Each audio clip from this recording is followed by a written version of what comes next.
समाज में व्याप्त समस्याओं को आप किस नजरिए से देखते हैं? देखिए शिवांग बाबू, समस्या हर युग में हमारी होती है।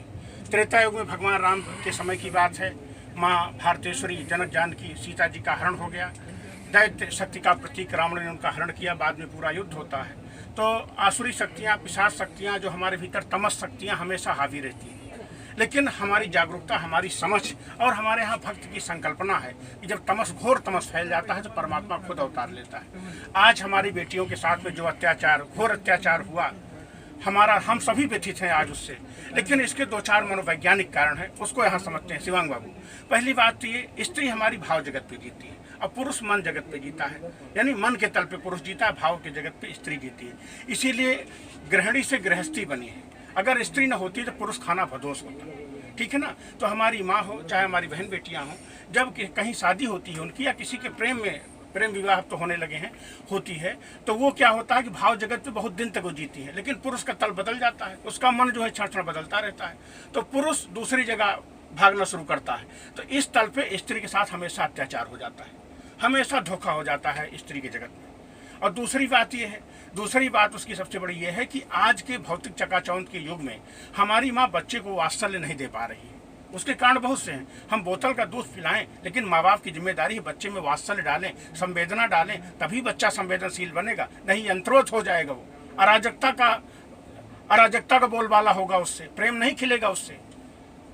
तो इससे प्रेम फैले तो उसको वात्सल्य देना, माँ का वात्सल्य बहुत जरूरी है। इसलिए विवेकानंद हमेशा कहते थे हमको 10 माँ चाहिए, वो मैं बाद में कभी व्याख्या करूंगा उसकी। और तीसरा तल क्या है? तीसरा तल हमारी जो फिल्में हैं, जो हमारे गीत हैं, संगीत हैं, उनको भी थोड़ा सावधान होना पड़ेगा कि जो हम गीत दे रहे हैं, कहीं दैत्य जो भीतर हमारे पिशाच, हमारे भीतर तमस छिपा बैठा, उसको तो हम नहीं जगा दे रहे हैं, पुरुष के तमस को तो हम नहीं जगा दे रहे हैं। तो वो जिम्मेदारी लेना पड़ेगा उनको भी, चाहे हमारी जासूसी फिल्में हो, चाहे हमारे भोजपुरी गीत हो या संगीत हो, कुछ भी हो। मैं किसी को दोषी नहीं ठहरा रहा हूँ, लेकिन उनको भी सावधान होना पड़ेगा इसमें। और चौथा तल क्या है? चौथा तल ये है कि हमारे यहाँ जो न्याय व्यवस्था है, उसको भी और कठोर निर्णय लेने पड़ेंगे। अब कई देशों में कई कठोर निर्णय लिए जाते हैं, जैसे आप कंट्री पश्चिम में देखेंगे कि, तो उस तरह से हमको तुरंत निर्णय लेना पड़ेगा, जिससे ऐसा संदेश जाए समाज में, हमारे ऐसा संदेश जाए कि कोई ऐसा अपराध करने का हिम्मत न कर सके, उसकी हिम्मत न जुटे।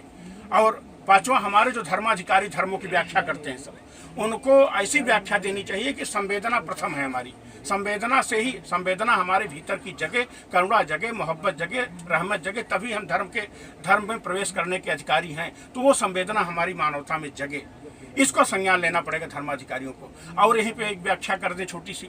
विवाह 3 तल पे होते हैं, शरीर का तल, मन का तल और आत्मा का तल।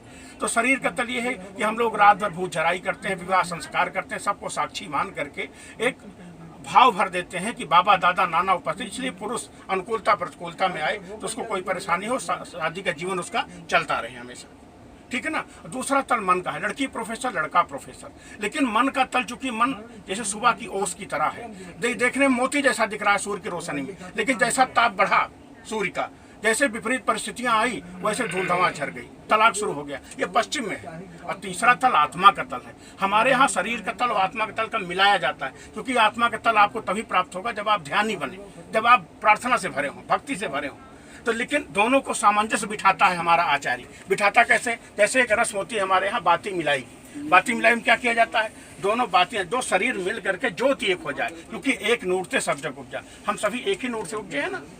तो इस तरह से हमारे यहाँ भाव भरे जाते हैं कि आत्मा के तल की झलक दिखाई जाए, हमारा ये आपस का सामंजस्य बढ़िया से बढ़िया हो, और हमारे बीच जो संतानें आए उनको करुणा और संवेदना मिले, बढ़िया से समाज हमारा चलता रहे। ये आदिकाल से हमारा सामाजिक स्ट्रक्चर ताना बाना था, लेकिन आज उसमें परिवर्तन हो रहे हैं। तो हमारे बच्चों को सावधान होना पड़ेगा, इन बातों का संज्ञान लेना पड़ेगा, और हमारे समाज देश हम सबको अपनी अपनी जिम्मेदारी संभालना पड़ेगी, जिससे आज हम लोग इस तरह व्यथित हैं, इस तरह फिर दोबारा हम लोग व्यथित ना हो।